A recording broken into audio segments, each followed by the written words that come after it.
difficulty finishing her assignments. Grace's mother had also apparently emailed her teacher, and her teacher had said that it's not actually that different from a lot of the other kids' kind of engagement with online learning at this time.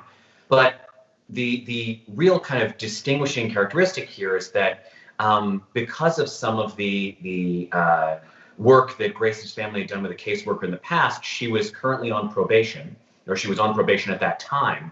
And at a hearing with a judge in Michigan related to her case, her teacher was unable to appear because she had other commitments.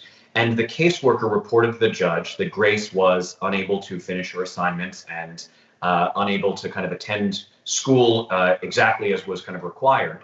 And the judge decided to detain Grace in a juvenile detention facility where she has been since early in the coronavirus crisis, effectively for violating the circumstances of her probation by not doing her online schoolwork or not attending online classes, representing what we think is a quite unique set of circumstances during this pandemic. So those are at least the details as we know them. And of course, because Grace is a minor as well, there are details of the case that are kept secret in order to protect her identity or kept confidential. But with that, I mean, Stephanie, let's talk a little bit. What jumped out to us about this case? Yeah, I mean, there's a number of aspects about this, Dave, that, Grace's case that are particularly troubling. And I think, the very first thing that kind of, jumps out to me is the fact that Grace was struggling so much with the online learning aspect, right? And the remote learning. And what we know is that Grace is not alone, right? We know that children with ADHD, adolescents with ADHD, and specific learning disabilities have been struggling this whole time with the remote learning. And so I think it's particularly concerning the fact that her teachers, other staff were reporting that actually what Grace was doing was not so different than from her peers, and adolescents and teens who are in similar situations, and yet the punishment was just so great and so severe for her. So I think that that's something that in and of itself jumps out as very troubling, and I think that there's probably a number of layers and factors that we think that went into the judge's decision there. And I think what's really kind of not being paid enough attention to at the moment, especially in this case, but really across the country, is that for many students who have ADHD, who have learning challenges, who really need the in-person support they get in school. I know you and I have seen this in a lot of our cases as well. There are kids who, as a function of their individualized education plan, would get pull-out support with academic support people at school, would get extra help in class from teachers, would get a one-to-one who might be in the classroom helping them during certain periods they have difficulty with, or a teacher who's helping them with organizational skills or ensuring they complete assignments. As the coronavirus crisis hit, I mean, many educators were hit very similarly in the sense that even if they were meant to work with children during a given day, they might have young children at home, they might have other responsibilities, caring for elderly family members, and so they might not be able to be as available during school hours. To be sure, across the country, we saw supports evaporate for kids who have learning challenges, especially during online learning. I think, your point, David, is a really strong one. I think we've seen not only those resources evaporate for folks, but we've also noticed that because kids are learning from home and they are being required to be more independent in their own work and organization, the things that keeping track of their own due dates and all of that has increased exponentially. And also the resources from their parents that maybe would have been previously in place, their parents may have been depleted themselves and their own ability to kind of help and check in and monitor in the ways that they were previously. And so I think, there's aspects of that, Dave, in terms of resources being pulled.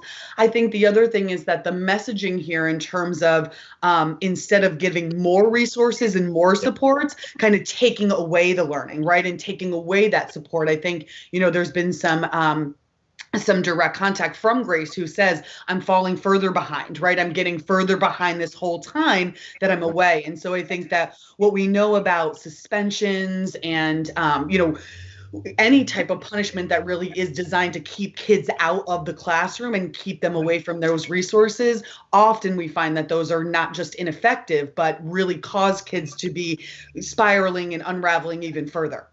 And just thinking about kind of what we would have liked to happen, and I want to talk about it in a second. I'll kind of come back to this, just about racial disparities in treatment and treatment access in communities of color and why this might, happen. But if we just take the top level aspect of this, which is that we know that Grace had ADHD, needed learning support. If this had not been in front of a judge, if this had been a school conference, what would we have liked to happen to support a student like Grace within school? It's a great question, Dave, right? I think it's very challenging in this day and age and in the current circumstances that we're in to know what logistically and feasibly would be possible. However, what we do know is that even just some one-on-one support or some targeted support for Grace in specific in relation to what she was struggling with specifically would have been helpful, right? So that caseworker looking into maybe getting her support through a guidance counselor, maybe some organizational skills training, right? Maybe some outside supports and therapy if really what they had in the school wasn't sufficient for her. But there really are a number of options, and what we do know is that particularly the fact that Grace was a female as well, right? We know that it's particularly challenging in that ADHD is often overlooked in females and often misdiagnosed. And so I think that's another factor that probably rings true in this case that is, again, very troubling because we know that there are layers, again, to the fact that those resources probably weren't on the front line for her.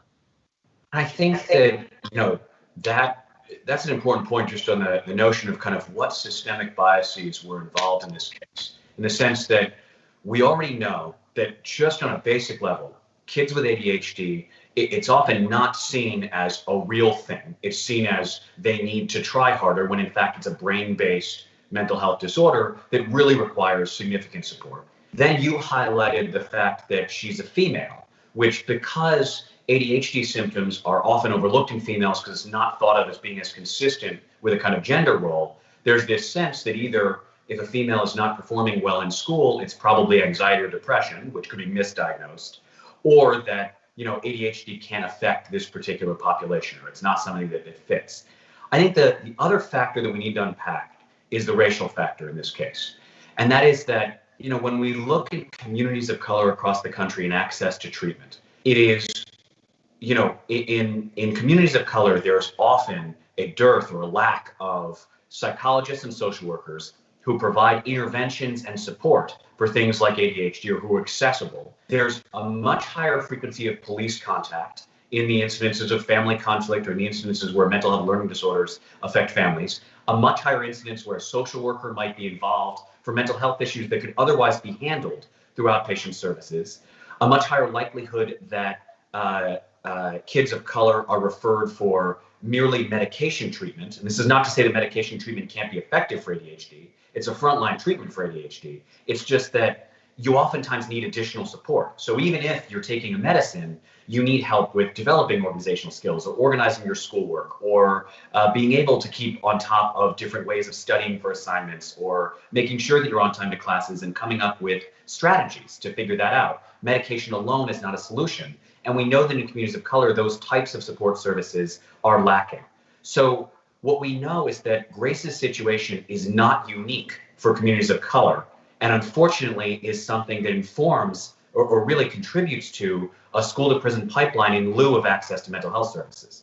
Truly, Dave. I mean, in terms of what you're talking about, in terms of more harsh punishments too for children of colors, right? Absolutely. We know that often is the case that in school, children of color are often being punished. Their behaviors, their inattentive behaviors are being looked at and categorized as incorrigible, as problematic. They're often being sent to the principal's office, being sent out of the classroom. They are more likely to be suspended. They're more likely to have, again, a response or a consequence to their behavior that is not therapeutic and is not resourceful and is not designed to support them or to kind of provide them the environmental resources that they need in that situation and in those moments. And so I think you're right that while Grace's situation is very troubling, it's because it's one that we happen to know about. I think what's most troubling about Grace's situation is the fact that we think that that's probably going on much, much more frequently than has been brought to the media's attention. And so this is just one example of a situation in which a teen or an adolescent is not getting what they need when it actually is very clear what she would benefit from directly. Well, I think to that point about the cases not being publicized, I mean, first of all, there's the confidential details in court for minors. There's also the fact that the details of Grace's case exist to some degree at an extreme, but the fact that she is detained or in a juvenile detention facility, likely for having a mental health diagnosis that could be treated outside of that facility, is the key point. Because, for Grace, what's I think perhaps somewhat unique is that her diagnosis was actually known going into this. A lot of times, Right. for kids who end up in juvenile detention facilities, the diagnosis is actually figured out after they're detained and could have been perhaps a source of prevention. And what we know particularly, Dave, right, is that for females of color, they are more likely to be overlooked in terms of that diagnosis, right? Because the ADHD symptoms or the learning disability symptoms might be kind of coming across in slightly different ways, and adults and school staff aren't looking for them in the same way. And then even when they're seeing those symptoms, they might be, again, categorizing them as disruptive behavior or other types of things. So I think it's multifaceted and multi-layered, the different ways that kids are the different obstacles that are up against these kids. And it's more likely, particularly with kids from diverse backgrounds or kids from communities of color, that these symptoms are seen as willfully defiant, or they're seen as not caring, versus a kid who has a condition that requires extra support and empathy. And I think that what's absolutely true here is that Grace, like many kids across the country, like many kids of color across the country, she's more likely to end up in that courtroom. The fact is that white children in this country are much less likely, as a result of circumstances like these, to end up in that courtroom. So already she's coming in with a disadvantage in terms of what her options might be in terms of this. And what is completely unjust at the moment is that, her case has been re-reviewed. And even seeing these circumstances, the fact that outpatient support could help with this, and the fact that her mother and her teacher and her caseworker advocating for this change, that it has not changed. That, Grace remains detained in a juvenile detention facility for something as minor as this particular thing, and something that could be helped outside. Absolutely. I mean, not just minor, Dave, but honestly, something that almost all of the other teens and adolescents that are in her position were struggling with, right? So I think between you and I, who are sitting with and talking with families in a clinical way, there's not one family that we worked with over the COVID crisis that said, like, I've got it, no problem. My child with ADHD is signing on to all of their remote learning independently with no issues, right? So it really does feel that, she's being kind of punished and really ostracized in a way that's above and beyond what we would consider typical for, the fact that all of her peers are in very similar situations. Even children without learning disabilities, even children without ADHD were struggling with some of that remote learning. Well, I think that point is well taken in the sense that you and I both have worked with many families during the coronavirus crisis, particularly those with ADHD or learning disorders.